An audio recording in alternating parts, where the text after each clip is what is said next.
There is a legal way to force Amazon to release your funds after deactivation. And here's how. First, we're going to break down when you get deactivated. It's like the worst day ever. Sometimes you don't deserve it. Sometimes you do, depending on the whole situation. And a lot of the times, sellers just don't know what they did wrong, right? We can see this seller right here. They actually have $1 million, well, just about a million, $1.9 million being held. Now, that's a bad day. And this is an actual real story back in 2023. But a lot of the times what happens is when you get deactivated, you try to appeal, right? Maybe it's not accepted. They will send you an email 90% of the time where you can do a actual virtual call with Amazon. This virtual call is to help you get your funds back. If Amazon can determine that you actually didn't do anything manipulative, right? You're selling authentic inventory. What they'll do is they'll give you your funds back. Now, most of the time, even if you succeed in this, they still won't give you your funds back. But this is pretty much what it looks like. And there's 3 types of Amazon holds, right? We're talking about Amazon trying to give your money back. There's the reserve funds. Well, Amazon will give you your money back. There's just a certain amount of time you have to wait and you automatically get the money. There's unavailable balance. This is if somebody's submitting like a dispute.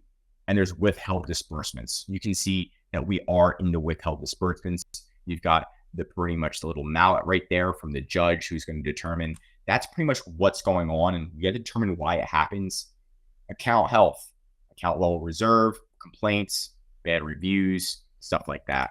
This is the type of documents you're going to want to prepare for the video call, your identity, residence and finance, everything needs to pretty much your business legitimacy, supply chain. They might ask for a letter of authorization. You want to have all of these documents with you, and you want to practice any stutter. They just decide to decline. That's what we've noticed. So being on your game, dressing in a suit, whatever you got to do to look pro. And they're going to ask you some random questions that are really dumb sometimes, just to try to just be on it. Attention Amazon sellers, we have crucial updates for you. The issue is Amazon withholding your funds. And pretty much what's been happening is Amazon saying they'll give you your funds after 90 days, but then Amazon stalls even further. So Amazon hates giving your money back. Okay. Once you get suspended, they just love holding your money, and your money just slowly starts disappearing. It's how Amazon works at the end of the day. So obviously you want to fix it. You want to do a plan of action, which does work depending on the situation, right?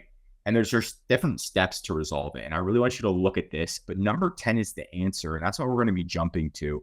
There's obviously going through x.com because you can actually escalate it to an Amazon internal employee.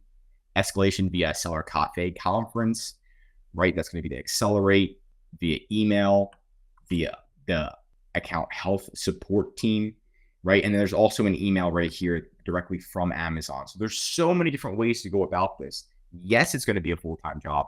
Yes, it's going to be difficult, but the number one way to get your money back is going to be arbitration.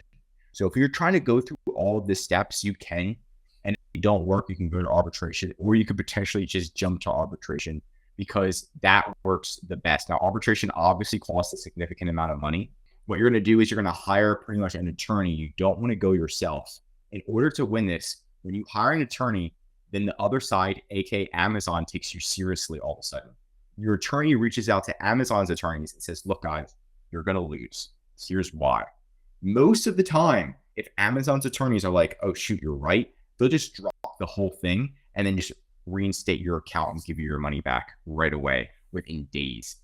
That is what usually happens, especially if you did your due diligence, you got everything you have. Because when you go in front of the arbitrator, Amazon doesn't want to waste their time or lose. And then you can get your funds deposited. So the message of today's story is going to be arbitration. Yes, we had worked with attorneys and clients directly to get them through arbitration and have them successfully appealed. Yes, it does cost around, I would say $10,000. I would say $6,000 is pretty much what our client paid for it. But that was before they went to arbitration. They pretty much had to talk with the other attorneys. Her attorney talked to the other attorneys. Bada bing, the account was reinstated. It still did take 90 days because she didn't have all of the information gathered. Her account was connected to somebody else's. She didn't know whose account it was connected to. The attorneys had to figure that out first. Once that was figured out and established, then documents had to be collected, and then the issuance of the arbitration needed to be done. So it was a whole step. Yes, she got her account back. Yes, she got reinstated. Yes, she didn't have to go to arbitration. And yes, it cost around $6,000. But that's pretty much the cost of doing business.